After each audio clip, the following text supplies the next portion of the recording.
Hello everyone. This story is about what if Naruto was Itachi's half-brother and got betrayed by Kurenai.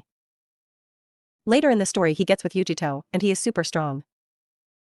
Hope you like it. Let's start. It had been 3 days since Naruto had first met and started to train his new genin team, and in that time each of the genin in his team had shown a fierce determination and work ethic not unlike his own. In completing the tasks assigned to them by Naruto, they could all tree walk and make it up and down the trees at least 6 times with their current chakra reserve, which was good considering that they were fresh genin just out of the academy. Naruto was smiling as he was walking towards the field assigned to his team for training. He was thinking about his daughter and when he should start teaching her to control her chakra so that he could unseal her dojutsu. It had pained him so to watch his daughter suffer in pain when he applied the seal to her, but it was for her own good. He decided that he would start teaching her chakra control when she turned 3, since by then he hoped to have her talking like normal kids, and her chakra was unlocked naturally at birth, so he didn't have to waste time unlocking it when he could give her some leaves to stick to her head. He arrived at the training ground at 7 a.m., which was when he and his team's day started, but unlike his genin sensei, he was on time more often than not. Alright, gather up team. His team instantly stopped what they were doing and came over to him. You've all been practicing hard these past few days, and you can almost make it up and down the tree 10 times, which is enough for what I have planned later. So let's push through today, and hopefully we can expand your chakra reserves just that little bit more and meet the deadline. Whilst you do that, I will be sitting over by that tree watching and writing notes on new jutsu that I am planning to make, so get to it, he said in a commanding tone at the end. Each nodded in acceptance and then pushed themselves, hoping to finish the training today. Naruto sat down by the tree and started observing the genin. He paid especially close attention to his lone female student. Her natural talent with the shadows and his skill in creating jutsu will most likely lead to amazing feats yet to be seen from the Nara clan. He would need to get her started on shape manipulation in the next 6 months and hopefully get the other 2 started in nature manipulation, since the Nara clan didn't tend to have a chakra nature until they were older and developed it through strict training. He was brought out of his thoughts around midday when he felt a call from the Kurenai his fiancée always carried with her, which meant only one thing. There was an emergency that she couldn't deal with and protect their daughter at the same time. Ki flooded the area, causing the genin to fall as they looked to see a scowl on the face of their sensei with an activated Eternal Mangekyo Sharingan primed and ready for combat. Stay here and continue training. Some fools are about to die dancing with me, he said in an angry voice, hoping to get his point across, and disappeared in a flash of reed, only to intercept a chakra blade going to pierce his fiancée with Susanu's hand. There was his wife standing in front of his daughter, protecting her against 20 men in blank white masks that he recognized instantly. He wondered what took that cripple so long to reappear on the grid, but apparently his was biding his time and wanted to start with his wife and daughter. This would not be allowed to stand. He spoke in a cold voice. What does Danzo want from my fiancée and daughter? They all looked to each other and shrugged. Nothing, but he wants to cause you pain. The speaker was instantly engulfed in black flames and burnt to ashes. I give you this one chance. Stop and leave this place. You have invaded my home and endangered my family. If you continue to persist, I will slaughter you. It took them 5 seconds to make their minds up, and he instantly molded his Susanoo armor around his wife and daughter whilst he took care of the intruders. He couldn't use any jutsu here because it was too close to his house and would be too destructive. He decided to go with the old classics such as a futon-empowered kunai. He sliced and cut them to pieces. They were nothing to him but ants, and he attempted to show mercy, but they continued to try and hurt him by using his family. This wouldn't stand, and he would cut them all down, but one. Using his superior speed, he ran past 19 of the 20 men and stabbed them with the futon-enhanced kunai at one of the 8 kill points in the human body. The last man got a chakra-enhanced foot to the sternum, which resulted in a loud crack. He would live without medical treatment, yet it would be incredibly painful to move. Yet move he would when he retreated to Danzo. Naruto stood over the last man with an evil smile and crouched down to look him in the eyes. Run to your master and tell him that he has made it to the number 2 spot on my shit list right after Orochi team, and that I will be seeing him again real soon. The man said and did nothing except disappear in a swirl of leaves. He created shadow clones to gather the bodies and seal them in a scroll to give to Tsunade. He looked towards his fiancée and daughter inside his Susanoo armor that he forgot he still had up and let the ethereal warrior dissipate. His daughter looked at him in awe whilst his fiancée looked in worrier. He just smiled. She always worried about him even when he fought bandits. She was truly the best part of him. Are you two alright? He asked calmly with his normal eyes. They both nodded, but Kushina jumped into his arms and hugged him as tightly as a child can. He smiled. What happened, Yugito? He asked without the shan suffix, allowing her to know he was serious. We were fine, your brother is still out on mission, and your mother was in town shopping. Kushina wanted to play in the garden, so we went out back, and that's when these men came. I would have had a hard time with them, but I was protecting Kushina, so I called you with your kunai, and you know what happened then? She said. He sighed when a clone of himself came over with the scroll. Kushina-chan, do you want to meet my new team that I'm training? He asked with a small smile, getting a raised eyebrow from his fiancée. She nodded enthusiastically, which he returned with a smile and looked to Yugito. We have to see Tsunade, and this will give my team a chance to meet Kushina. He explained. She nodded and held his hand as they disappeared in a flash of red back to the training grounds, to find his team still working on the tree walking exercise. Gather up, team. They all stopped and looked towards their sensei with a woman and a child in his arms, and walked over to him. Team, this is my fiancé, Yugito Ni, and this is our daughter Kushina Namikaze Uchiha. He looked towards Yugito. This is my team, Shirkunara. Mino and Ken. They nodded to each other, but Kushina attempted to get out of Naruto's arms to walk over to them and say hi. He let her down and walked over to Shirku, who was attempting not to jump the poor girl and never let go. Something had come up, training is cancelled, and instead you have a mission. My daughter is the target, and she is to be protected at all times until me or my wife return. He said in a serious voice, before giving Kushina a kiss on her forehead and disappearing with his wife in a flash or red towards the Hokage Tower.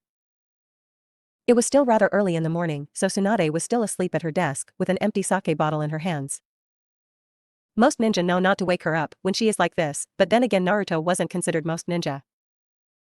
He walked over and kicked her legs. He had to react fast to catch Tsunade's wrist and stop a chakra-enhanced fist sending him into the wall. Wake up, you lazy woman. He said in a cold tone that sent chills down Yugito's spine. What do you want, Gaki? I was sleeping. Explain to me how 20 unregistered Nukenin made it into this village and attacked my family. He responded with his Sharingan active. What? 20 of Danzo's men attacked my family. If I had not returned when I did, then my fiancé and daughter would most likely be dead. I don't know. What did you do to piss Danzo off? Naruto? I'm ordering you as your Hokage to explain now. She finished, getting rather annoyed. It's classified by order of the third Hokage. Unclassify it. I can't. There are rules in place to stop newer Hokages finding out about SS class secrets unless the older Hokage explains them. They were put in place by Lord Second to allow the newer Kage a clean slate, so to speak. The only way to unclassify it is to get Sanding to allow it. She frowned. SS class meant something big and most likely a cover-up on a massive scale. She didn't like the idea that her former teacher would do something like this, but she understood the weight of the Hokage's hat better than anyone at the moment. She snapped her fingers and an ANBU agent appeared kneeling in front of the Hokage. Tori, I want you to retrieve Sandame-sama. Tell him it's urgent. The agent nodded and disappeared in a flurry of leaves. Naruto raised an eyebrow. You really want to know? I don't like secrets behind my back. She said in a tone of finality. Be warned, you may not like what you see behind the curtain of shinobi. She raised her eyebrow at that, but before she could say anything the ANBU arrived with Sarutobi Hiruzen. You called Lady Hokage? He asked with mirth evident in his voice at being called to the Hokage's office, where he used to work by the Hokage. What did you do to piss Danzo off, old man? She asked. Sarutobi paled immediately and looked to Naruto with a raised eyebrow as if asking, what's this about? The fool sent some of his men to attack my family. He will pay. Sarutobi sighed, seal the room. Tsunade nodded and followed the request. Hiruzen looked to Naruto as if to explain, you have my permission, Naruto. He nodded. The Uchiha clan were planning a coup against the third Hokage. It would have thrown out village into civil war and we weren't ready for any kind of war at that point. We were just getting over the Kyuubi attack and replenishing our forces. Danzo had the magical idea of having the entire Uchiha clan except me and Sasuke wiped out by my older brother, who would then go on to buy an S-class Nukenin that would feed Konoha information on the outside world. I was not happy with this. This man would sacrifice my family? My mother, my brother, and myself for Konoha? Ye right. I stormed the Hokage's office in a fit of rage and forced the advisors and Sandame to use another plan that I came up with. The Uchiha clan would still be wiped from existence for the short time whilst my family would be safe, and Danzo, who had been a thorn in mine and the Hokage's side since my birth, would be labeled a traitor to Konoha and executed. We played him like a fiddle. He never knew what happened until me and Itachi finished our report, and he made an excuse to be excused from the meeting and simply disappeared with his brute force. He finished rather smugly towards the end. Why the fuck would you do that? What? All of it? I would not let another of my family be used as a scapegoat by this village. If I had to do something drastic, then I would have. Idiot. Hardly, the fool will die next time we meet, but that isn't the point of this meeting, Hokage. Explain now, how 20 unregistered Nukmin managed to infiltrate this village and find my family home that is a secret from most of Konoha to attack my fiancé and daughter? She was silent for a few minutes before speaking. I don't know, but I will find out. Good. Then this meeting is done. I have a team to train and a daughter to look after. He grabbed Yugito's hand and they disappeared in a flash of red, arriving at the training grounds that they left their daughter at. Kushina-chan. His daughter looked up from her leaf and smiled. What are you doing, Kushina-chan? Before she could answer, his lone female student did. She wouldn't stop going on about how awesome a ninja you were and that she wanted to start training, so we gave her a leaf and told her what to do with it. She seemed content and quietened down, making it easier to keep her safe. Good thinking. How was your training, you three? We made it up the tree 10 times, but we were exhausted by the end of it. The only reason we are standing now is because each of us popped a soldier pill so that we can continue to watch your daughter. She finished with a smile as Kushina hugged her side. Naruto smiled. She seems to have taken a liking to you, Shirku. Shirkunichan is awesome too, San.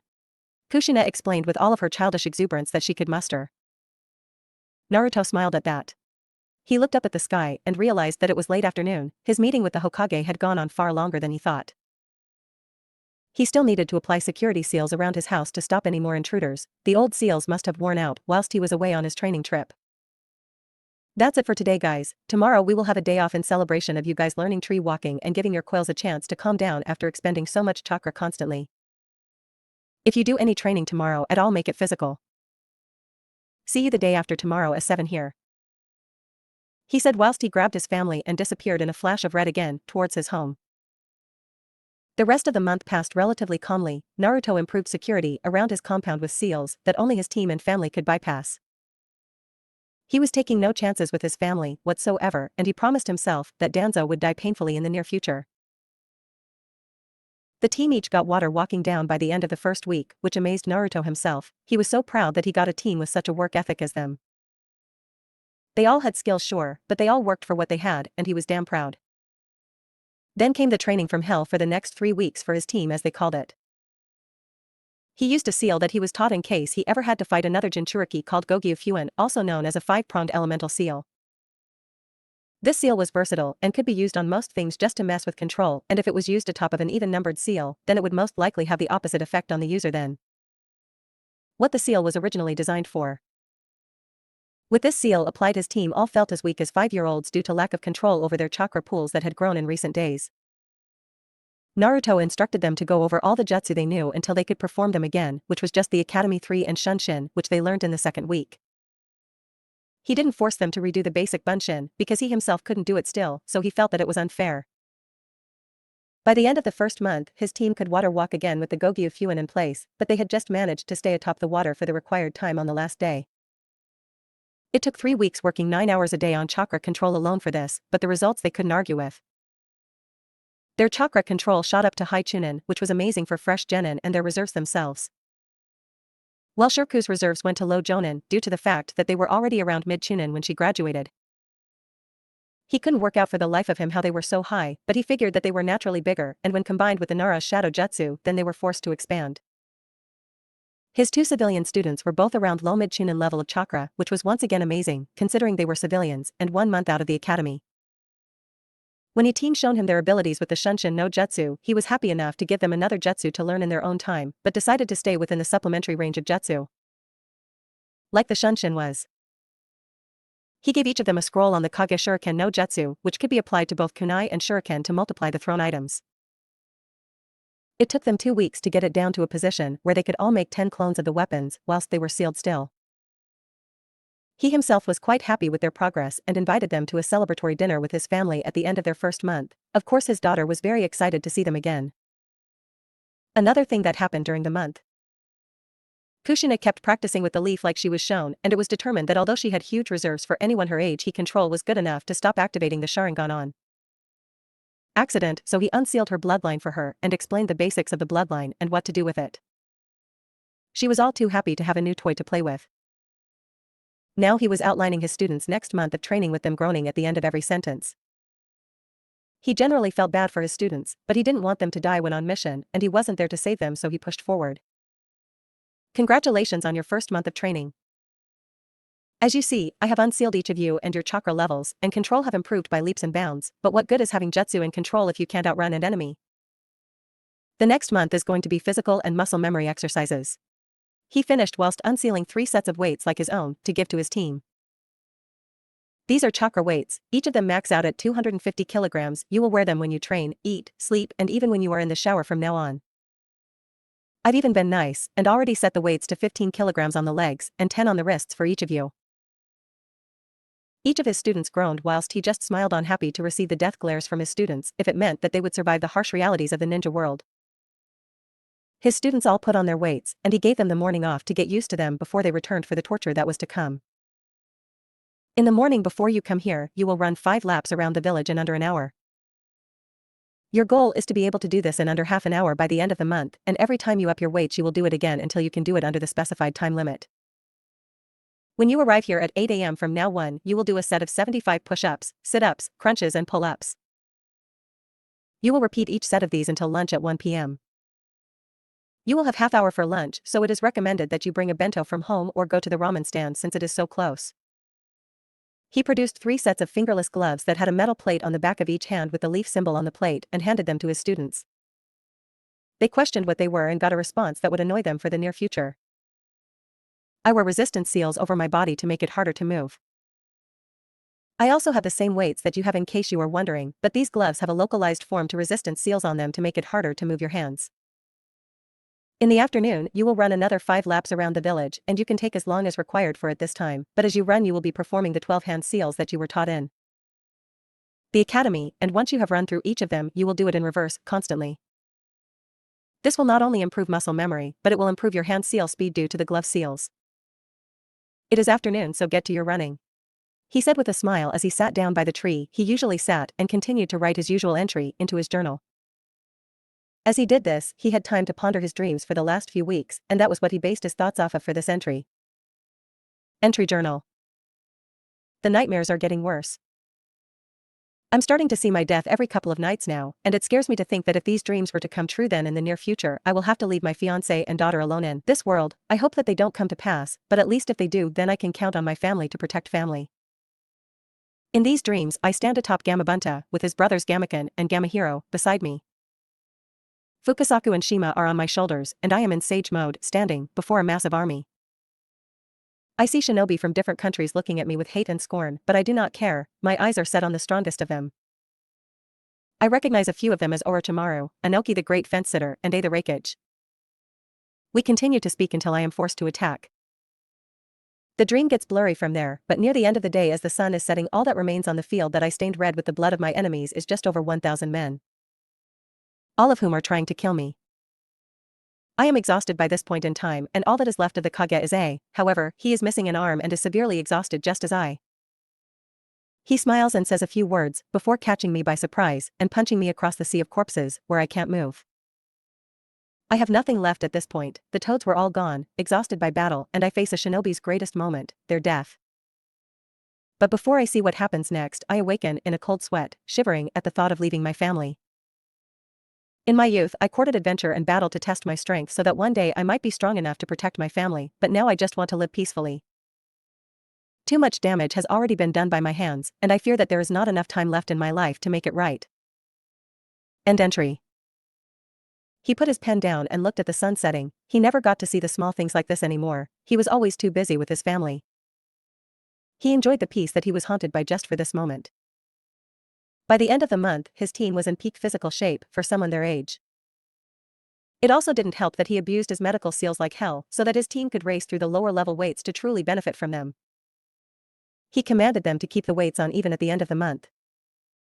The same with their gloves, but explained that they would make their way through the weights and gloves at their own level from now on instead of him abusing his seals. He still had 4 months remaining, and he figured he would spend the next 2 working on jutsu and elemental chakra. They may or may not get their respective elements mastered in this time, but at least they would have an easier time with jutsu, and it would further increase their chakra capacity for his later training. He handed each of them chakra paper, and all 3 were giddy with excitement. He sometime forgot that they were still children with how they acted when training. He smiled as they put chakra into the cards, and was quite surprised. Shirku, who he thought would just have the shadow element of her clan, because she was too young to have anything else, had lightning. Something he was incredibly pleased with, since it meant that he could teach her some of his original jutsu. Mino had earth, whilst Ken had fire. Oh, he could already see some deadly team combinations coming from this little arrangement, but first he decided to check his team's chakra level. He found out that by the end of the first month, although his team's chakra control and capacity had increased, there was a rather large deficit between the physical and spiritual energies, which he would have to make up for, so that was why he tortured his team for the second month on purely physical workouts. His was happy to find that his team's chakra levels had increased again. Shirku had increased, reaching barely mid-jonin levels, but with her control she was bound to be a jutsu powerhouse later in life, and his 2 male students had reached high chunin bordering low jonin levels of chakra with the same amount of control that they had before. He smiled, they would all be able to handle his trademark jutsu that he used for everything. Shirku could probably make around 10 clones before tiring, whilst the 2 boys could make between 5 and 7 clones. This would be a big help to them, so he decided against his better judgment to teach them the Kagebunshin no Jutsu. He handed them each a scroll and asked if they had any questions, which got a negative shake of the head in return, whilst he went to sleep, leaving them to learn from the scrolls and telling them to wake him should they need help. You will not move on to elemental training until all of you can perform this jutsu. We fight as a team and we lose as a team. He awoke 5 hours later by being nudged by his lone female student and was surprised to see 15 Shirkus and 7 Minos and 6 Kens. He blinked twice owlishly. He had not been expecting them to complete the jutsu today and was only still here as a show of support. What was another mildly amusing surprise was Shirku. She kept surpassing his expectations, and her control must have gone up again to be able to make 15 clones like this. Holy shit, well done. You are never to use these clones to battle unless it is an ambush. They take too much chakra from the user, and the memory feedback can be damaging. For the next 2 months, you will continue your 5 laps around the village each morning, but then you will come here to train. I will not be here, since it is purely elemental training. I will give you scrolls, and whatever else you need to do the training, but you won't be learning jutsu anytime soon unless I decide you are ready. If you need help, then come and find me, he said as he handed them each a scroll on the basics of their elements. He left Shirku with only lightning elemental training and told her to practice her shadow manipulation at home with her family. He left to spend some much-needed time with his family. Things were looking up for Naruto. In the past week, his dreams about his demise had all but come to a halt. His goddaughter was born 2 weeks prematurely, but he didn't care, and he all in all felt better than he had in a long time. He even made a breakthrough with his Susanoo training, but that is a story for another time. So by the end of the second half decent week he had in a long time, he knew something was going to happen soon, and he could just tell that it was going to annoy the hell out of him. In light of his recent dreams, he had the foresight to update his last will and testament and hand it into the current Hokage, which got him a raised eyebrow from the Godame, to which he replied that you can never be too careful. He sent double the amount of clones to finish his little training diary that he was creating, which held all training schedules and activities that he had completed since his 8th birthday for his daughter and any more possible descendants in the future to help his clan and family prosper. He still hadn't gotten to see his brother yet and was starting to get rather concerned, but was told by the Hokage that he was on a top-secret S-class mission, which annoyed him to no end. His daughter was now tree climbing. This was one of the highlights of his week, to see his 3-year-old daughter using chakra in such a way. Yugao had given birth to a healthy if not slightly small, due to premature labor, girl with purple hair like her own.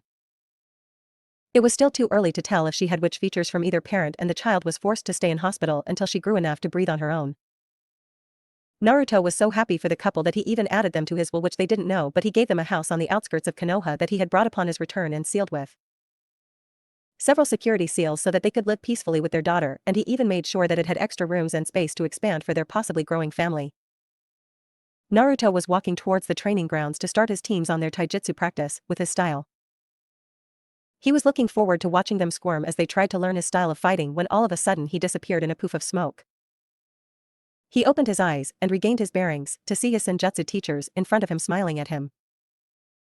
"Fukasaku-sama, Shima-sama, what is it you need of me today?" he asked politely, trying to hide the fact that he was slightly annoyed that he was now going to be late to meet his team. Fukasaku spoke first. "The elder sage has had a new prophecy about you." This piqued his interest a little. He didn't like the fact that someone could tell what would happen in his life in the future, but it was always an interesting point of view for him to try and understand.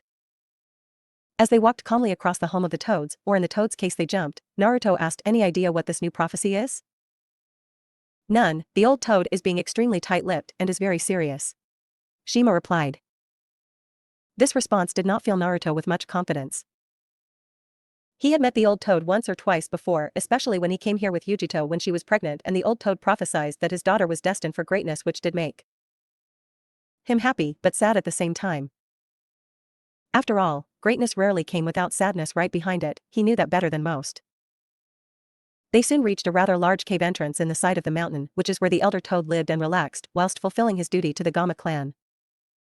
"Toji-ji, you called for me," he said, sounding confident on the outside, but on the inside, he hated this, especially with every Toad that was capable of walking in MT Mayaboku looking at him. "Who are you again?" the elder Toad asked, whilst looking at him after a minute. Naruto palmed his face hard. This happened every goddamn time and it annoyed him to no end. "Naruto. Ah, the child of prophecy. So I've been told. You called me here for a new prophecy." "Ah, there was such a prophecy recently, it does not end well." "Would you like to hear it?" "Sure, not like I have any choice since I'm here anyway."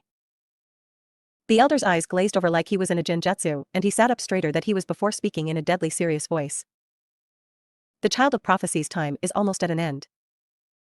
His job done. He will have changed this world for the better by the time of his death, but he will die all the same. Armies are uniting, moving against that which he holds dear, and he will die protecting them, but as he dies, the path of greatness that he lead will be open for another his blood to follow. She will rebuild the world after he has changed it." He finished. Naruto stood still from shock for over 5 minutes before he spoke anything. "Well, fuck. Are you sure I'm going to die?" It had been foretold. "I really dislike your prophecies now. I have a daughter that will grow up without a father because of this. Who is moving against what I hold dear?" he said with anger finally showing in his voice. "I cannot foresee that, but I can see that it a collaboration effort. Their forehead protectors simply say alliance." "Teraphis. How long do I have?" he asked in a dejected, defeated tone. 2 months from what I have seen." He sighed and looked to Fukasaku. "Send me home." It was a command, not a request. He was in no mood to stay here right now. The Toad nodded with sadness in his eyes. This was one of his students, and he was going to die. He never liked this sort of prophecies. In a puff of smoke, he was back where he left at the entrance to the training grounds. He walked over to his team. "Training is cancelled today. Some important news has come up and I will be busy for the rest of the day," he said, and left without giving them a chance to respond. He decided not to tell his family about this new prophecy and just enjoy his remaining time with them. His team were the same, he couldn't leave them without anything, so he sent 3 reinforced clones to write copies of his ninjutsu journals for each of them. He even made a shadow jutsu journal for his female student. His dreams and this prophecy were too close, they must have been connected some way, and he wasn't looking forward to it. He was after all one man, one overly powerful man, but a man all the same. How on earth was he meant to stand up to an alliance of 20,000 strong on his own? He sure as hell wasn't going to involve his family, that was for sure. He was contemplating how his bijou could survive without him, since they were linked in life and death. He had an idea about that. He hoped that he could modify the Shiki Fune that his father used and keep the power so the seal would remain active, but her soul could be placed into an enhanced blood clone. She would be human in every sense of the word. She could grow old, albeit with Uzumaki vitality. Have kids of her own with someone she loved. If she ever found someone and die like a human, she would be reborn anew after 30 to 40 years, but she would survive his death. And that brought some other troubling news back to his attention, this Akatsuki group. He had no idea how Tsunade got a hold of information on them, since his spy network had nothing, but he was grateful, but he wasn't looking forward to fighting a bearer of the sage's eyes. He sent another clone off to work on this new Fuinjutsu whilst he had a nap. He was so tired and emotionally exhausted right now. He fell into what he hoped was a dreamless sleep so he could rest his mind and body, but once again Kami just loved to fuck with him. A man stood in the center of the 9-tailed beasts, each looking younger and smaller than ever and each crying tears of fright. Apparently this man was important to them. Shikaku, Matatabi, Isabu, Son Goku, Kuko, Saiken, Chome, Gyuki, Kurama. You will never be alone. You will travel far and wide, do things humans can only dream of, but you will never be alone. My descendant will dream of this, of you. He will face great hardships, but he will persevere, and throughout all of these hardships he will remain strong. He is my heir. He will change this world in ways that I never imagined, and if the time comes when my Ninshu is turned into tools of war, then he will show the world that one man can make a difference if he fights for the right cause. You are family, he is family, and the world will know that family stands above all. He said whilst coughing some blood, his time nearing. Go forth and remember that he will save you all. Kurama, watch him, my daughter. He sat up, suddenly sweating buckets, and jumped out of bed. He had no idea of what the fuck that was, but he was going to talk to his big sister about this. He found her watching Kushina from the porch and smiled. She is a wonderful child, isn't she? Yes, she never seems to rest. So. Kurama. That got her interest right away. She had forsaken that name years ago, because the sage's prophecy never came true. How do you know that name? I saw it in a dream. So it's time. Time for what? That dream was real? Your name is Kurama? In order, time for the prophecy the sage spoke of. Yes, it was real. A transcendent dream powered by the sage's eyes, and yes, my true name is Kamara. However, I forsook that name years ago when his prophecy never came. He checked to see if anyone was around and found it clear. He spoke in an even and clear tone. I want you to know the toads gave me a new prophecy. What of it? It spoke of my death in 2 months, again a collaboration of ninja. An army, protecting those which I hold dear. What? She said in a slightly raised voice. She liked this man and didn't want him to die. Shit happened, you know? But I have no expectation to die that day, and in accordance to this prophecy I altered my seal recently just before I was called by the toads actually.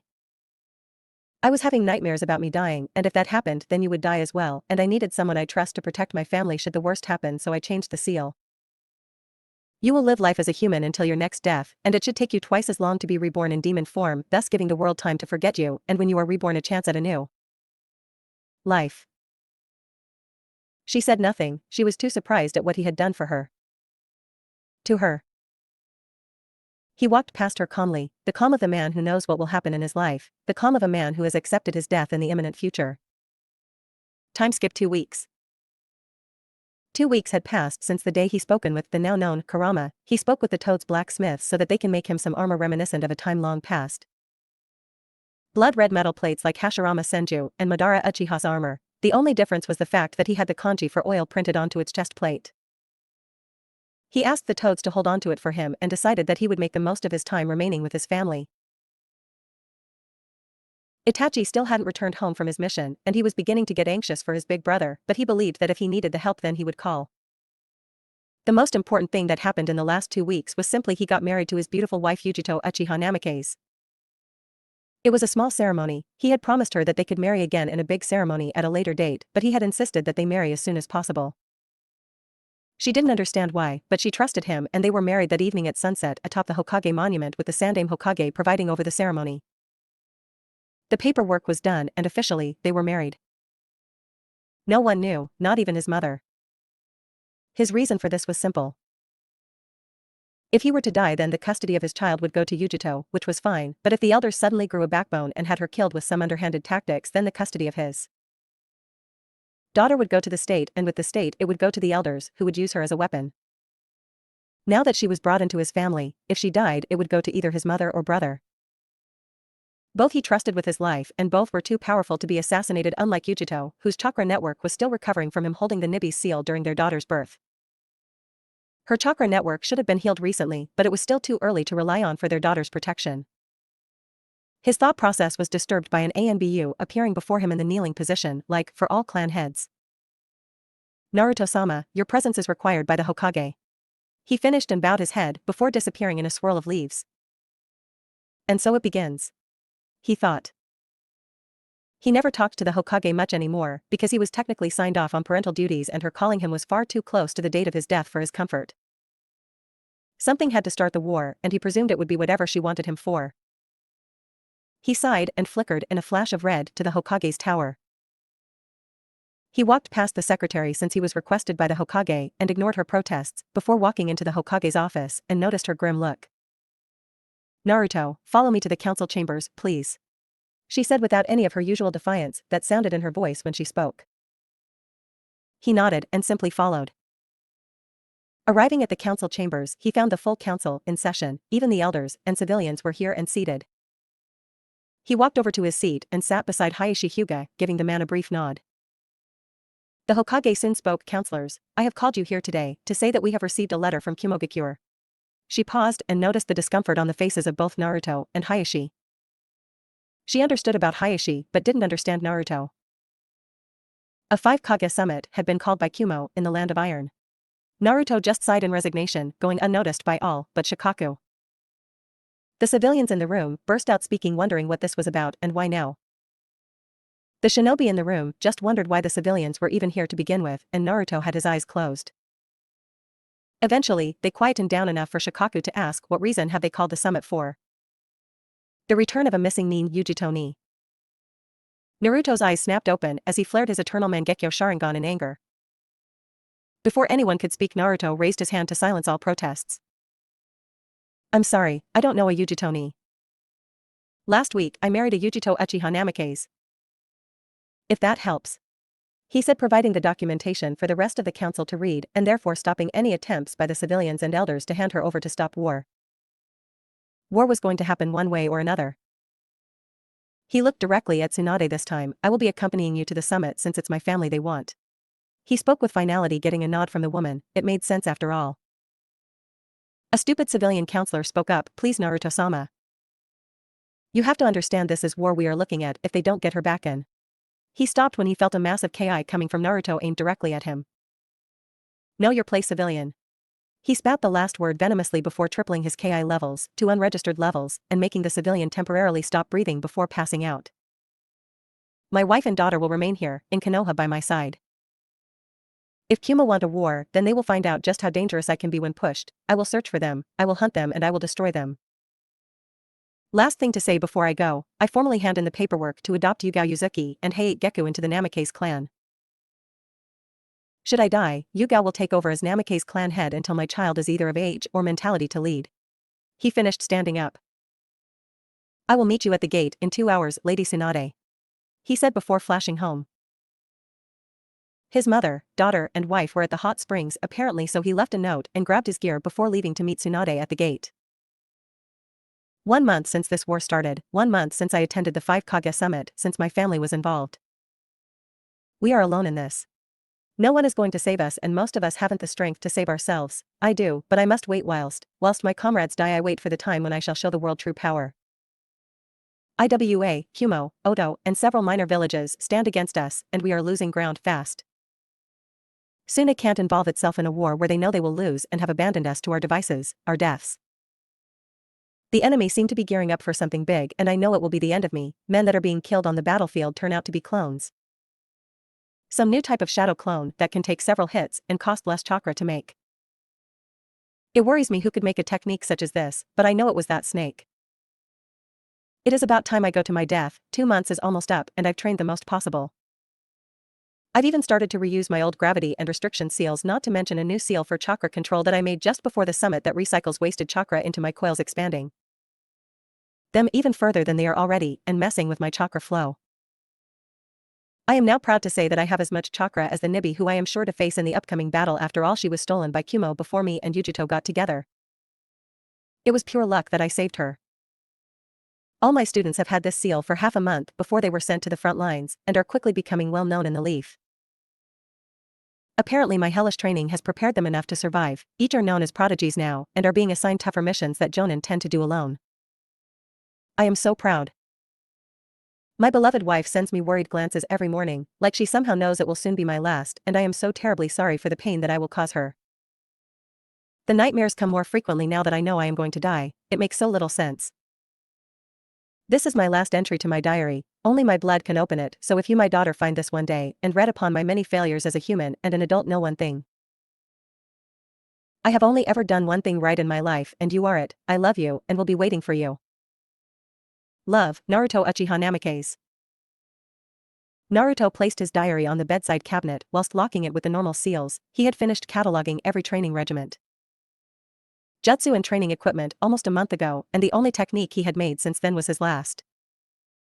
A suicide technique in case he couldn't win against the odds he would face soon. He was about to go and eat with his family when an ANBU operative appeared before him. Naruto-sama, the council is being gathered. He simply nodded in understanding and sighed as the ANBU left. Today he was sure was going to be one of his last alive. He got dressed and flashed to the marker he placed on his seat in the council. They were all waiting for him. Thank you all for coming so quickly. Tsunade started. The civilian council had been disbanded upon wartime protocols and was most likely never going to be remade, much to his amusement and enjoyment. All council members nodded when addressed. This was wartime, not the time to mince words. We have all been getting the reports of the Tri-Alliance forces turning into clones when killed on the fronts. Jiraiya Spy Network has explained that mystery. The Alliance are mounting their forces for a campaign leading from Oto to Konoha for a final decisive strike to try and win this war before we get a chance to do some damage. She finished. All members except Naruto stood up in outrage. They were outnumbered and they knew it. If such a force attacked, then Konoha was seriously done for. He sighed and snapped his fingers twice to place a quick genjutsu on everyone. One put Tsunade to sleep whilst the other muted the room. He stood and walked to the center. I muted you. Why? Because I need to speak without you talking. I was contacted 2 months ago by the seer of the Gamma clan. Jiraiya knows this, but he doesn't know why. They predicted my death against an army, but I done so much damage to said army that they lost. I will deal with this threat to my family, and you need not worry. Tsunade will wake up in roughly 12 hours, which according to my spy network is when they will be just crossing into fire territory near the Valley of the End. Give this scroll to her. I've already sent a toad with a scroll such as this to each of the Great Five. IT contains my greatest space-time fuinjutsu I've ever made. A real-time projection of the battle will be displayed for you to all watch. He finished as he snapped his fingers against dismissing the second genjutsu. They all blinked at him, but Shikaku was first to speak. Troublesome, what about your family? The world will know not to mess with them after this. Not to mention severely weakened so they won't attack, and I've left training regiments for my daughter and wife once she recovers from birth, which should be within a month. No one had anything to say to that as he bit his thumb and summoned Fukasaku, the Toad Elder. It's time. He said before the Toad could say anything, which caused him to stiffen. Bring me my battle armor and scroll. He said with finality, allowing the Toad to pop away only to come back seconds later with a mannequin covered by red armor reminiscent of the Warring States era. It had the kanji for oil on its chest plate showing his allegiance to the Gamma clan. The scroll was twice the size of the Gamma clan summoning scroll. Within it contained his weapons and seals he had already prepared in advance for his death. He knew he was going to die, but he was damned if he let them have it easily. He came to this meeting dressed for the occasion in a Warring States era Uchiha battle robe, which was taped around his ankles and had the Uchiha fan on its back. He walked over to the armor and let a small smile run across his face as he placed it on, before tying it tight so it wouldn't come loose in battle. He then proceeded to take the scroll and unseal his battle fan and placed it on his back. He crossed his arms and looked at the council, who were in shock. He looked like Madara, down to his smirk in every history book. He turned and walked away with a clang in every step he took. As he walked towards the gates, people were giving him wide berth on the streets. The shinobi could sense the power of his aura as a warning, and he was intimidating all else. He was a man walking to his death high and proud. It took him a total of 6 hours to reach his destination. He didn't want to be tired, so he didn't rush and had a gentle run to his final resting place. He stood atop Hashirama's statue at the Valley of the End. A fitting place, he mused to himself. He had kept Fukasaku with him and had the elder summon toads for him since he didn't want to waste chakra at this point. Each toad knew its place and knew what to do. They went to work trapping the field with several seals he made for today. The list was huge: elemental seals, Hiratian seals, gravity well seals, and many more. He had researched his enemies and found out what he needed to know. The Reikage was a nin taijutsu user and hardly ever used right tenjutsu apart from his armor that was passed on to him by his father. Naruto considered his brother a bigger threat in the long run, a fully synced Jinchuriki host with stamina and reserves to match. Oto? Well, they were just a bunch of missing men with Sasuke and Orochimaru, unless of course the snake took Sasuke's body in advance for this fight, which was highly probable. He snorted at the idea. It was too late to save his cousin now, and he didn't really care, to be honest. He had made his bed and had to lay in it. IWA was next, an old man with years of experience. Not one to underestimate, but Genjutsu and Taijutsu should be more than adequate to take him since he is too old to move fast enough and his Genjutsu is top-notch.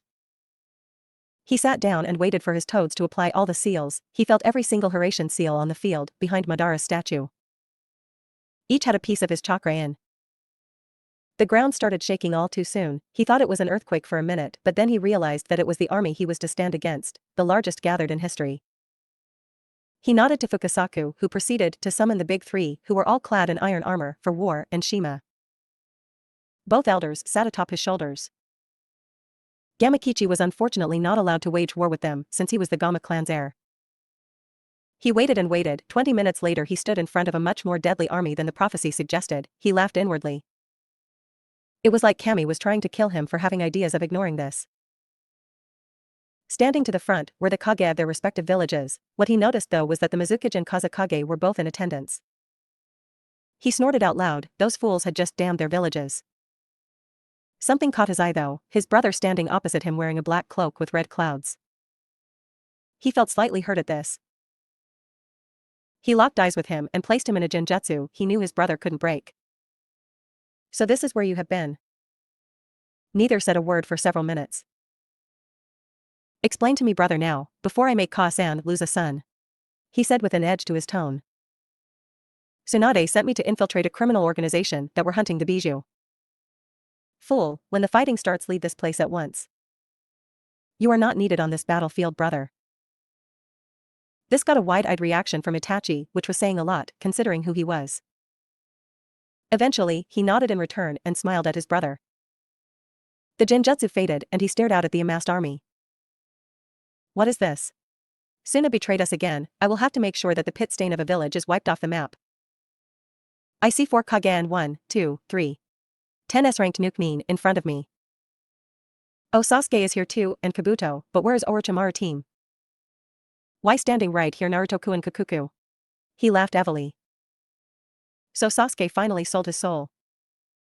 Fool, he will never find out what happened that night now. So how are we going to do this? The Raikage stepped up. How about you stand there and die? Fool, you started this war in an attempt to take my family from me. I will take yours instead. He said with a dark edge to his voice as he held a ram sign with both his hands and said, Kai. Releasing toad oil all over the battlefield. Shima, light them up. He ordered. She nodded, although rather hesitantly, as she burnt 2,000 men alive, leaving the 50,000-strong army down to 48,000. He knew the only people he had to watch out for were the Kage and the S-rankers in the group. The others could be dealt with easily enough. He nodded to Itachi, which was the signal to flee, but before he did, his brother set 6 men afire with black flames. He had no idea who they were, but they all had a pair of eyes he recognized as the legendary dojutsu of the Sage of 6 Paths. He silently thanked his brother as he sensed him running away. Witness what you have brought upon yourselves. Witness what will happen to any that threaten my family and my line. Witness hell. He shouted, and he held the ram sign and his eyes turned into the EMS, before Susanoo appeared covering all 3 battle toads in armor as they attacked. All 3 toads jumped forwards as he leapt off their heads. The Kage stood still as they watched this onslaught. Their men were falling by the minute, but before they could do anything, Naruto roared in defiance as his EMS shone bright red before a 4th Susanoo appeared around him, except this one was shaped as a fox. A fox with 9 tails swishing behind him. Naruto stood in its head on a gem whilst panting. He hardly ever got to practice this form anymore, and it took a lot of chakra to manifest, not to mention the mental strain of having 4 Susanoo active at once. The QB Susanoo roared forwards in an attempt to damage the enemies, but before he could, he was caught in 8 tails of tentacles from an ox-like creature who was rhyming badly. Sorry yo, but bro says you gotta go. The ox yelled. Naruto recognized this immediately as Gyuki the Hachibi, partner to Killer Bee of the A and B combo. He said nothing as he stared into the beast's eyes and was dragged into the mindscape. The Hachibi was wandering around a turtle island which got a raised eyebrow. What are you doing here, fool? He looked to his right to see Killer Bee. Your brother wants to take my family away from me, so I shall take his for a little while and see how he likes it. Spikes of metal were immediately stabbed into Killer Bee. Genjutsu doesn't work on you because of the Hachibi, but inside the mindscape is another thing altogether, isn't it? His chakra can't reach you as long as I'm here, he said as he walked towards the Hachibi. What do you want, human? I'm borrowing you for a while, he said whilst he locked eyes with Gyuki and said, obey. A Sharingan pattern entered his white eyes, and he bowed to Naruto, who turned back to be. Watch from there as you slaughter your friends and family, because your foolish brother sought a war that he wished he could win, he said as he left the mindscape. Outside in the real world, the Hachibi let his tentacles loosen as he turned to face the army with a Sharingan in his eyes, showing them to their horror that he was under Sharingan control. He let his Susanoo drop due to the fact that his chakra was burning up at too high a rate. He had already used a quarter of his reserves and couldn't shield the toads anymore. Susanoo put a huge strain on his body and eyes even with his EMS. He coughed a bit of blood into his hands. The army was in chaos trying to stop the battle toads. By the time they had managed to land a reasonable hit on the toads and dispel them, the army was down to just over 30,000. More than enough to kill him, he thought. The Kage were all staring at him, still like they were trying to figure out a puzzle. He formed 3 slow hand signs so they could see. Inu, Tora, Hijitsu. He held the last sign for 3 seconds, and they all sensed a medium-sized chakra output from him. What did you do? I had a clone infiltrate each and every one of your villages before this fight and placed a seal in the main square of each. This seal is a new spacetime one that I made based on my father's Hiraishin, and it transports live images in real time, so everyone in your village is going to watch this battle. Why? A message for all the years to come, for all your descendants, and for anyone who thinks they can hurt those precious to me. My family is protected. Witness the rebirth of the Flash, he said whilst disappearing to one of the pre-made seals and beginning the onslaught of death. He stopped when he felt too dizzy to continue, but the army had been cut down to around 10,000. He had enough chakra to enter Sage mode, but anything more would be pushing it. He had to begin to pull on Kurama's leftover chakra in his seal soon, or he would die. Kabuto. Do it. Orochimaru ordered quickly. He didn't want to die, and it was clear that Naruto wasn't playing around anymore. Kabuto quickly nodded and went through some hand signs. Kuchios, Edo Tensei, he shouted, and a coffin rose above ground. Naruto raised an eyebrow at this, and against his better judgment allowed it to rise and open. When the coffin opened all around the field of battle, you could literally hear Naruto slap his palm to his face. Out stepped the founder of his clan, Madara Uchiha. Oh, this should be good, he muttered to himself in sarcasm. Naruto sighed as he saw Madara look around. Where am I? You are at the Valley of the End, and you are going to fight for us. Madara turned his head towards Orochimaru with a raised eyebrow. You want me to dance? That is fine, but I am no one's puppet, more like the puppet instructor, he said, grinning savagely. But before that I must check something, he said whilst going through hand seals. Kuchios no Jutsu. A large summoning circle appeared on the ground, and Naruto held his stomach as he felt like a part of him was tearing away from himself. Kurama appeared in all her glory as a several-story-tall fox with 9 tails. Immediately upon seeing this, she tried to swipe her tails towards Madara whilst using the others to help Naruto kill the army. She stopped once Madara looked her in the eye and cast his Genjutsu on her. The army was down to 5,000, but he still had to deal with the heavy hitters, not to mention a resurrected Madara and Kyuubi that seemed to be at full power, even though he was sure he took her power away when he released her from the Shinigami's contract.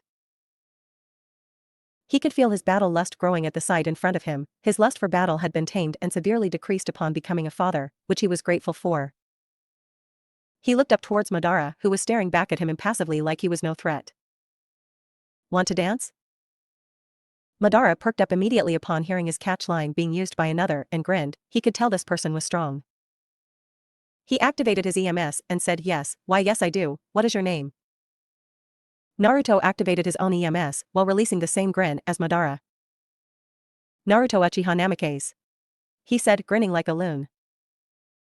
Madara nodded and jumped upon Kurama's head whilst Naruto sped towards them with his gunbai in his right hand. He knew he stood no chance at beating the Kyuubi in her full form now that she had all her power back, and he wasn't too fond of the idea of sealing her in something again, or the fact that the only seal he knew capable of it without enough preparation was the same one his father used, and he wasn't wanting to meet the Shinigami anytime soon. He decided to use the enemy's power against them. With his speed he sped towards the S-rankers of the enemies, and charged his feet with lightning chakra to bypass the Kazakage's sound before kicking him hard in the chest and sending him towards the Kyuubi's incoming paw. The paw did not stop and with great speed tried to slam into Naruto before he could jump out of the way. The paw also slammed the Kazakage into the ground. All other ninja around the area jumped out of the way before anything could happen. One down, Naruto said as he rushed towards the army. His speed was matched by the Raikage, who was contesting him in a fierce taijutsu battle. Naruto decided that the Raikage was worthy of a tiny amount of respect since he could keep up with him. He grinned as he immediately started to release his bloodlust in concentrated Ki that would make younger ninja faint. The Raikage knocked him back towards the army, hitting several of the remaining men and sending them flying before using his center of gravity to flip his body over and begin to land. Before he could land, however, several small clay bats swarmed around him and began to explode. He did the only sensible thing he could do and used an earring jutsu to substitute with an enemy near him. And he said, "Praise the log and he shall provide." Naruto said before the Raikage was upon him again, cloaked in a vast lightning cloak that improved his stats all round. The Raikage was quicker than him, he would admit, but he didn't only have speed, so before the Raikage could do anything Naruto locked eyes with him and placed him under the same genjutsu as Killer Bee. Metal spikes impaled his body for a split second before he cancelled the genjutsu, but it was too late. Naruto was already in front of him and kicked him at high speed towards the Mizukage, who was going through several hand signs. Before she was hit, she sprayed a wall of lava outwards towards where Naruto was going to be, but the Raikage had intercepted it before anything could happen and a scream was heard throughout the battlefield as the Raikage stood to his feet, clutching what used to be his left hand but was now just a piece of cauterized flesh. Naruto raised an eyebrow that looked like it hurt. He asked with a lopsided smirk. "TME?" roared before charging Naruto. His Sharingan detected a large amount of Suiton chakra built up behind him and he looked then smirked, thinking that these fools couldn't do a better job of taking each other out. He baited the Raikage to chase him and at the last second moved to the right so the Raikage would go face first with a lightning cloak into a fully formed water dragon from the Mizukage. "That should keep him down for a while, now to deal with you fools," he said as he looked to his right. Madara was still atop the Kyuubi's head whilst the Hachibi tried to contain her. The remaining Akatsuki were standing patiently for him to finish with the Kage. The fools should have attacked when they had the chance. Two things caught his eye suddenly. One of the Akatsuki people were gone, the lone female of the group, but he guessed she retreated for some reason, and there was another Uchiha amongst them with the Mangekyo awakened and turned on. "You Uchiha. What is your name?" "Tobi." "Lies, there hasn't been a Tobi Uchiha since the Warring States." "What is your name?" "How do you know I'm an Uchiha?" "Your eyes have fully developed chakra pathways behind them, indicating you've had them for a very long time. You seem to have a Mangekyo Sharingan active, and considering the drain of a regular Sharingan for a non-Uchiha, you would be dead if you weren't of Uchiha blood. Curious though, as to how you aren't blind yet? It's not an eternal Mangekyo, so you should be blind from overuse, yet you look me in the eye when speaking to you? I have an eternal." He roared in anger at having some of his secrets revealed to the world. No, you do not. The pattern isn't overlapping with another Sharingan, meaning it's not eternal. You have something to hold back the blindness, though, don't you? It's on the tip of my senses, a powerful chakra not unlike mine from the Uzumaki side of my heritage, but it's barely contained inside you. Tell me, what is it? The rest of the Akatsuki were listening in as they were interested as well to know about their mysterious leader. It feels like Senju, but the only Senju to have such a strong life force that it could rival an Uzumaki is long since dead, meaning you defiled his grave, the grave of Hashirama. You will die for that. He was one of the only men I can respect even in death. Prepare yourself, for your death will not be quick and it will not be pleasant," he said before staring at Haiden, who suddenly combusted into black flames and was rolling on the floor trying to get rid of him. Deidara was an easy target as he was scared shitless of any right-ton user, which he took advantage of and used an advanced form of the Chidori he had seen his cousin use called Chidori Senbon.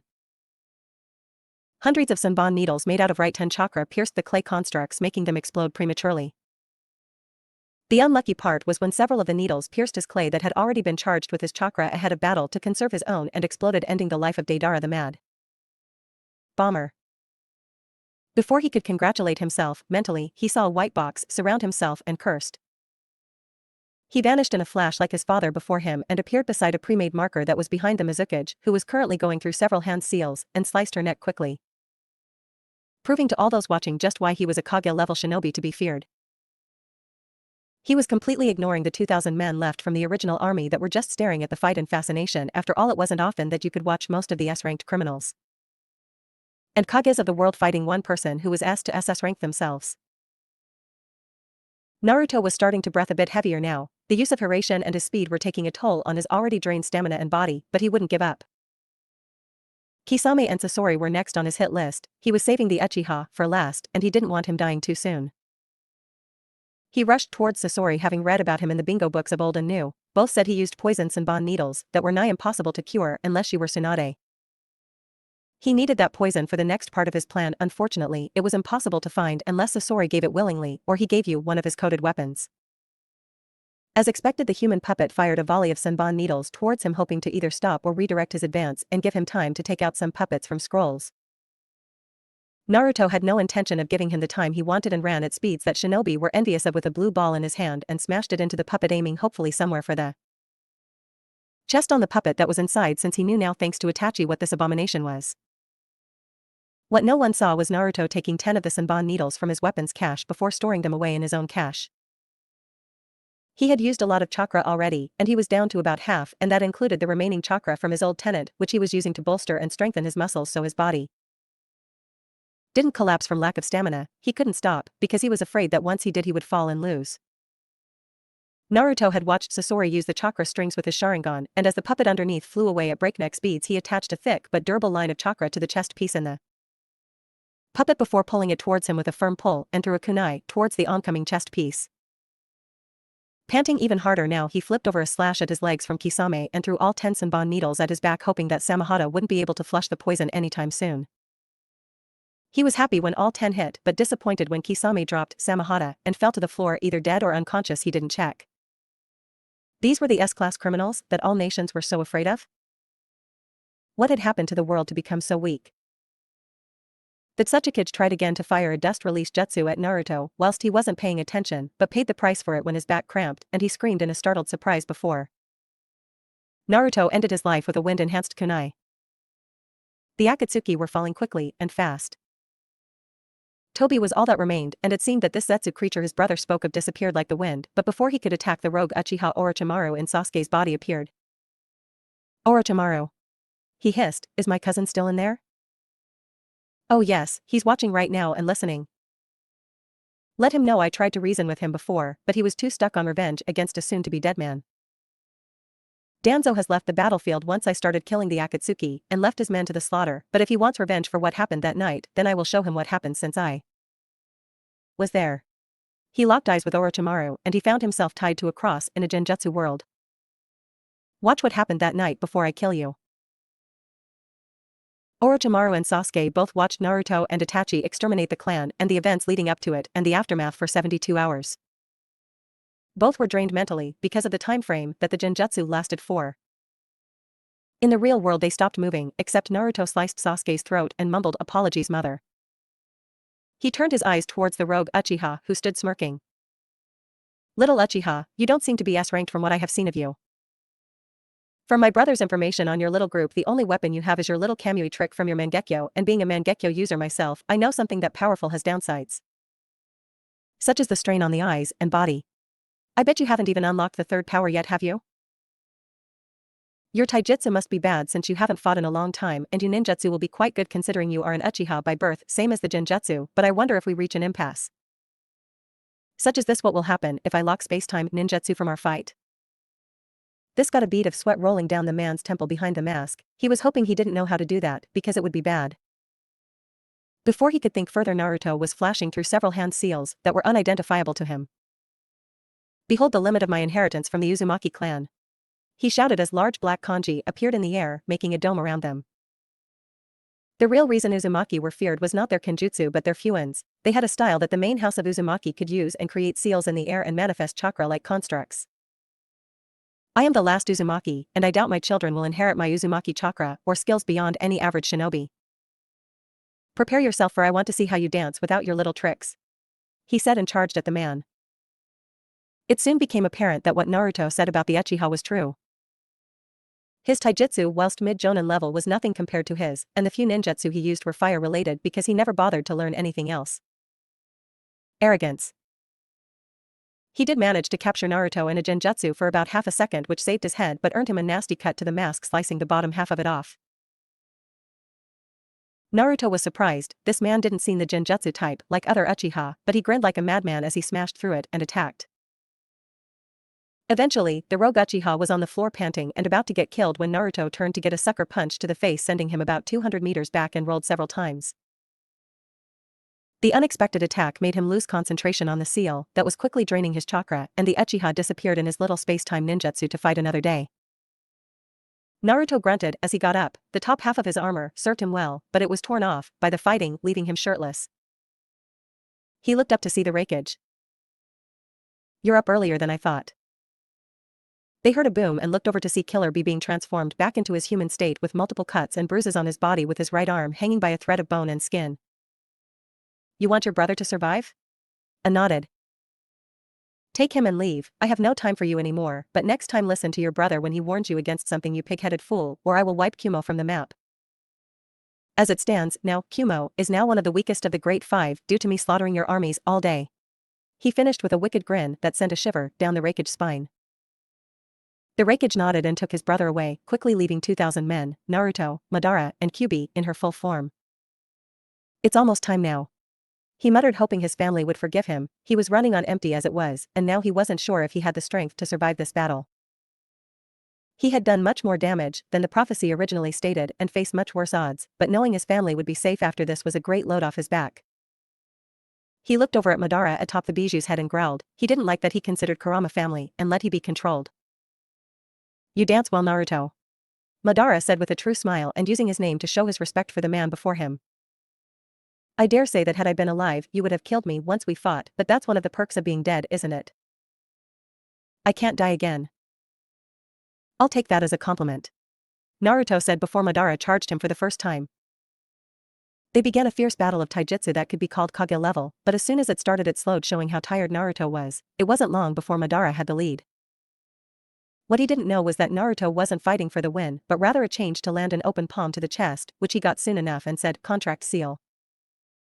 Several lines of fuin spread across Madara's chest and the Kyuubi's eyes went back to normal. He jumped away before shouting, "Leave Kurama. This is not your fight," he said before getting a kick to the face by an angry undead Uchiha. Kurama looked conflicted, but when she saw Madara start to look at her to control her again, she disappeared to give Naruto a fighting chance. Naruto stood up slowly as Madara approached him. "You took my pet from me, you will have to be punished now." Naruto shakily got to his feet and spoke in a voice full of sadness as he ignored the fight with the Uchiha and continued blocking his fists and kicks automatically like a robot as he spoke. "Kushina, remember these words, for they may be the last I will ever speak to you. I love you and your mother so much. I've always had a hole in my heart that your grandmother and uncle tried to fill the best they could, but it never worked. The social stigma I received when I was younger carried over to my adult years, and for what it's worth, Ka-san, I apologize. I tried to be a good father to you, but I had no idea on how to do it with not having one myself when growing up. You and your mother fill me with a will to fight that I've never had before. I fought countless enemies in my younger days as I courted war to test my strength, but I stopped caring when you came into my life. The toads will come for you like they did me, Kushina. Do not sign their contract. I will not have my daughter under the same pressure that I was under due to their prophecies. If you need to learn Sage Mode, just ask Kurama. She was with me when I learned, and so was your mother, but only Kurama knows the ins and outs of Sage Mode. Practice well and become a force to be reckoned with. I'm sorry, I will never get to beat the boys who you bring home down with my fatherly fist of love to show those scum that they aren't worth you, but I'm sure you will find someone in the end," Naruto said as he felt his arm leave his body. He looked down to his right and bit his lip to stop him screaming. He was losing big time and now he was bleeding just as bad. He continued to talk to his daughter, although he was panting from the pain. "You will never be alone, Kushina. You have 2 sisters on the way, and I doubt your mother knows this, but take care of them. They will look to you since I am not around to guide them. One last thing to say, when you are in your darkest moment in life and you see no way to survive or help those you love and would do anything to save them, to protect them, hug the necklace I gave you close to your chest and pray for a miracle, and I shall come. Death will not stop me, I will make it fear me in order to save you. Yugito, no words need spoke between us, my love." Naruto finished as he was getting beaten constantly, and the crowd of just over 2,000 shinobi were cheering for Madara. Naruto fell over exhausted as he looked over Madara, grinning at him. Fools, they don't realize that they are next. Madara just shrugged, not really caring. You were a good opponent and fought well considering your accomplishments today. I look forward to facing you in the afterlife. Naruto just chuckled, getting a raised eyebrow from Madara. I'm not done yet, he said as he was coughing some blood. He thought and concentrated hard on the flow of his chakra. He still had enough to enter Sage mode from earlier and did so for the boost for his last jutsu. He released the first 2 Hashimoto gates, giving himself a noticeable gain in strength, allowing him to stand tall and proud before he placed his closed fist over his heart and smirked. I think I will die on my feet rather than on my knees. Gaining a smirk from Madara, boosting his respect for the blonde shinobi more, but before he could do anything, Naruto continued. Simon, Shomon, Tomon, Kaimon, Kaiman Kai. 7 gates released one after another, blasting away several shinobi. Madara just stared unimpressed. He wasn't moving, so he doubted he could, and you don't need to have a body in good condition to open the Hashimoto gates as long as you don't move. You know earlier when I used the contract seal on you? He asked, getting an interesting nod from Madara. You are technically a summon yourself, so I cut the connection between Kabuto and you, which also cut the connection to the chakra that your body used to regenerate. You just haven't noticed yet. That was interesting to know, Madara thought. Still, it does nothing. You are barely standing, and you don't look like you can fight anytime soon. Watch me, Shimon. Kia. He screamed as his aura bled into a bright red mist, showing the 8th gate had been released. His muscles bulged under stress. I have minutes to live now, but I want you to know something. I want the world to know something. This war could have been easily avoided had man not wanted more. This world will burn because man wants more, and I won't be here to stop it a second time. The world and Madara watched on in interest as Naruto crouched down into the horse stance and screamed at the top of his lungs, I do this for you, my queen.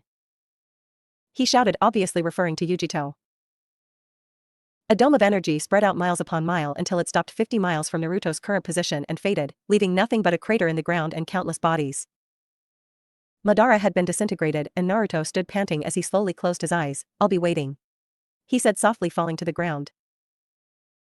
What he didn't know was that several Konoha ninja were closing on his position to help him if needed and recover his body if he had already been killed, and were just beyond the blast radius. They sped up and arrived just after Naruto fell forwards into an eternal sleep, waiting for the day when his family needed him again. He was buried in the Uchiha crypt and had preservation seals placed on him to stop his body decomposing, and the tomb was sealed only to be unlocked from the inside as per his request in his final will and testament. Years would pass as our hero slept away peacefully in the afterlife, waiting with his parents and friends he thought he would never see again. Waiting and watching the world, watching his daughter's life and his wife, and she stayed a widow and hadn't moved on. Watched as his wife gave birth to a healthy set of twin sisters. He waited for the call that would come. He waited for when his daughter needed him the most. The day came and he had to say that he was proud of her. Whilst she wasn't at his skill level for her age, she was pretty damn close and was just a little worse off than him when it came to Genjutsu. His other daughters were both Tai and ninjutsu freaks, creating new ninjutsu and taijutsu just like him, leading their clans to new prestige. His brother had settled down with the ramen chef from his younger years and had a kid of his own, a son who was next in line after Naruto's children to heir of the Uchiha clan. Kurama watched his children and family from afar. Apparently she had her power back after being summoned and felt it was best to not get attached in case they died, and she lived on but continued to protect them as a last promise to him, her first true friend. Now he found his 3 daughters standing in triangle formation in front of a massive army of every ninja and samurai on the planet, facing off against a reincarnated Madara and the rogue Uchiha from his last battle. Things would be alright if it was just them. All 3 of his daughter could handle him together, but they had to split their attention between him, the rogue Uchiha, and the Jubi that somehow were formed, which confused him to no end. He watched his daughter reach for her necklace. Tuchan, I know you can hear me. You never go back on your word, and I need you right now. We need you right now. Help me and my sisters defend that which we hold dear. Naruto smiled. His little princess had matured greatly over the years, and he couldn't be more proud of her. He stood from the log that he was sat on around the campfire in the pitch black with Tsukumo Hatake and smiled. It's time, he said as he glowed brightly and disappeared. In the real world, his body shimmered in and out of existence, showing his used a forbidden kenjutsu from his clan at the cost of an eye called Inzanaji. He reformed with his arm and one pure white eye, showing it was dead. He was happy that he still felt some of Kurama's chakra within him, and the seals he had on at his time of death were still intact. He only had minutes before he would be needed on the battlefield, and he felt at 100%. He unsealed a Mangekyo Sharingan eye that he had stored on his body for years since the Uchiha massacre, the eye of Uchiha Shursui. He pulled out his eye and placed the other in his socket and used Sage Mode and what little of Kurama's chakra he had left to heal it. Time to dance, he said before disappearing in a flash and landing on the battlefield, deflecting one of the hands of the Jubi from killing his children into the ground next to them, causing smoke to appear around him and them, obscuring them from the army's and Madara's vision. As the smoke began to clear, he stood tall and proud, topless as the day he had died. His outline surprised a lot of them because they didn't see anyone stand in front of the kids to take the blow. I told you I would be back, Madara. A voice ranged across the battlefield, stopping all fights. Several people recognized this voice from a live broadcast years ago when he thought an army. No way. A mist shinobi said. It can't be. A lightning shinobi screamed. Get him away. Lastly, Asuna shinobi said, obviously seeing something others weren't. The smoke cleared completely, and Naruto stood still with his arms across his chest, smirking at Madara atop the Jubi. He stopped smirking when he heard a voice from behind him. Tuchan? An uncertain Kushina voiced. He turned his head to face her and smiled, a truly genuine smile towards her and her sisters. Stay here, girls, it's not your time to fight something so strong yet. Let your Tusan show you how we do it old school, eh? He smiled, ignoring the fact that they were only now a few years chronologically younger than him. They nodded and his face turned serious as he faced Madara. His eyes bled into the EMS, and a perfect Susanoo appeared around him with him standing in the gem on its head. His daughter all stared at it in awe. Yes, they each had the EMS as they had swapped one eye with another of the siblings, and yes, they could each use Susanoo, but none of his children ever took it as far as he did. His Susanoo's face suddenly tripled, and one turned to the left and one to the right as 4 new arms sprung from its body, each holding a weapon. I told you I would be back, Madara, and now you seem to be alive. Let's see how well you dance when I am dancing fresh, shall we, Madara? Madara smiled, a small genuine smile like he did all those years ago when he was revived with Edo Tensei. Yes. Let's. He shouted. Silence reigned upon the battlefield, nothing could be heard yet everything seen. Naruto stood in front of his daughters and frowned slightly. I cannot see nor can I sense her. Where is my wife? He asked in a monotone voice, promising pain if not answered. He saw each of his daughters flinch, which already confirmed his suspicions. You rogue Uchiha, I shall show you what it is like to have everything ripped from you. I will let you have your little moment in the sun, and then when you think you have won, I shall destroy you and anything that you love and or have loved. By the time I am done, you will but a speck in the sands of time, being covered by other insignificant specks. Tell me, Uchiha, what is your name so I can wipe it from the history books? He said menacingly towards the unmasked Uchiha who he fought years ago.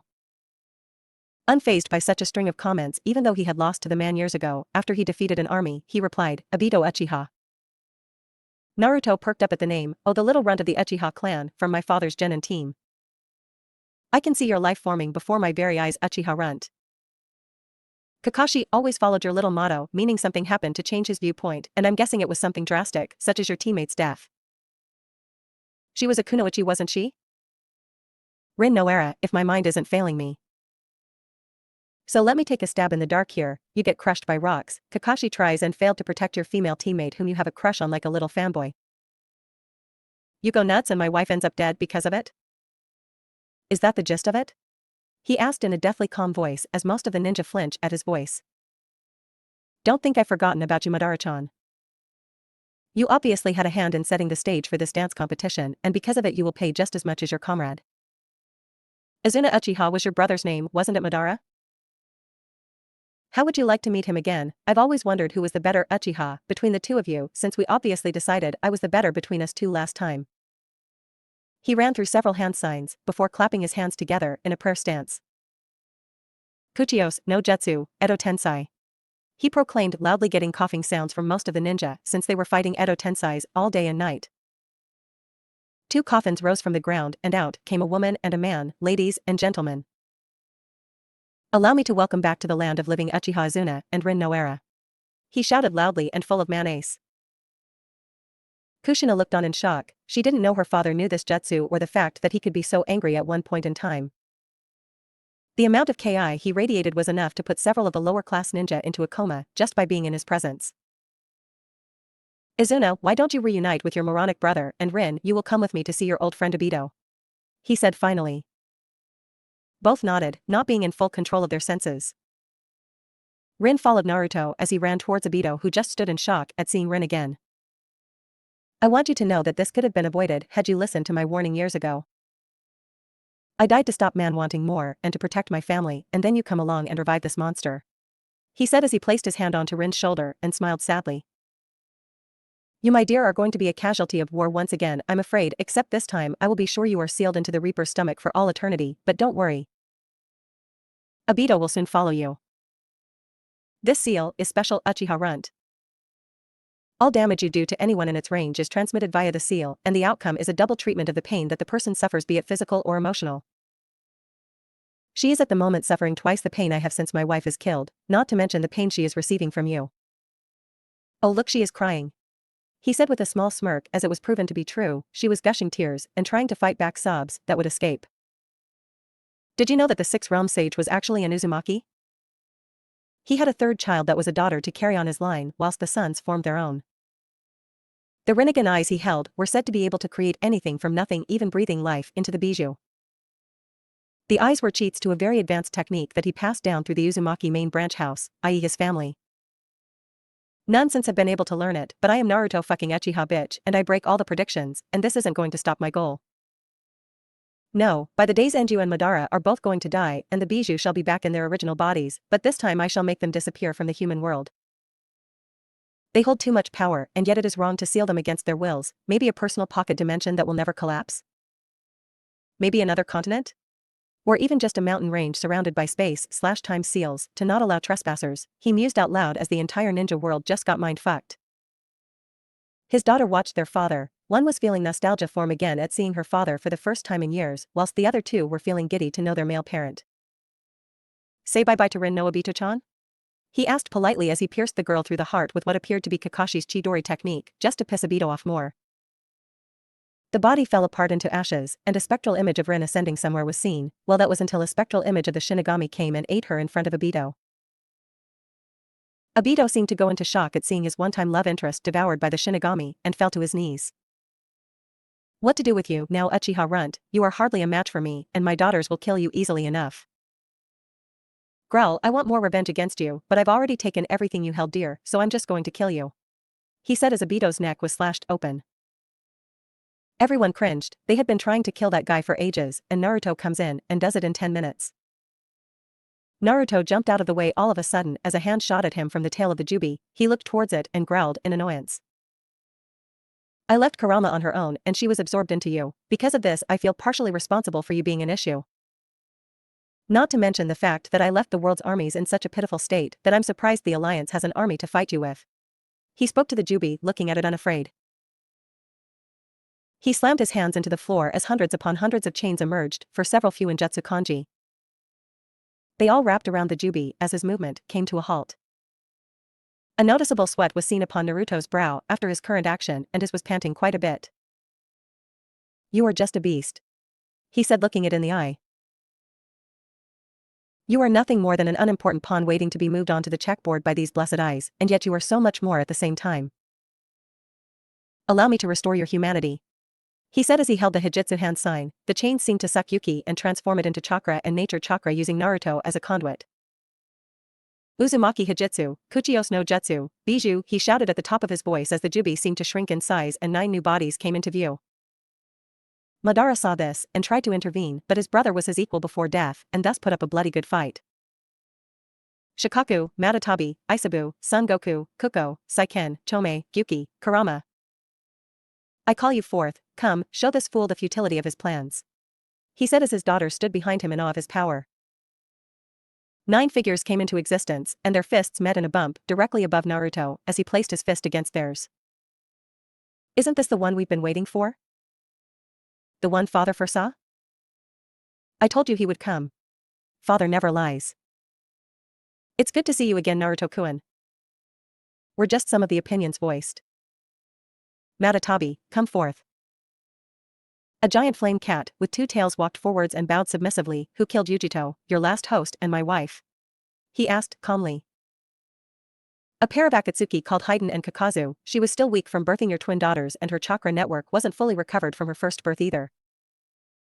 It would have been when the girls were around 12 to 13 that her network recovered enough for ninja duties. She never stood a chance, I'm afraid. She said sadly. She, like Kurama, had become good friends with her container, but not to such an extent as Kurama. Are they still alive? He asked plainly. No, your daughters killed them rather violently, I might add.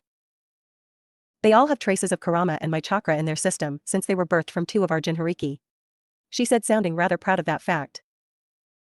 He nodded in consent and faced his daughters and smiled at them. He couldn't deny that he was proud of them and their deeds, and would be sure to shower them in all the love and praise he could for the rest of his life. Kurama came forth and bowed her head, allowing her friend and family to climb on. She faced the Alliance and Madara, who had been successfully restrained by his brother. These Biju have changed. No longer are they beings of Yuki, but nature chakra, meaning they draw their chakra from the nature and the environment and surroundings. Try to seal them at your own risk, for they will just turn any container to stone and be reborn quicker than before. I am an Uzumaki and Uchiha. I never go back on my word, and I am the strongest shinobi born in this era.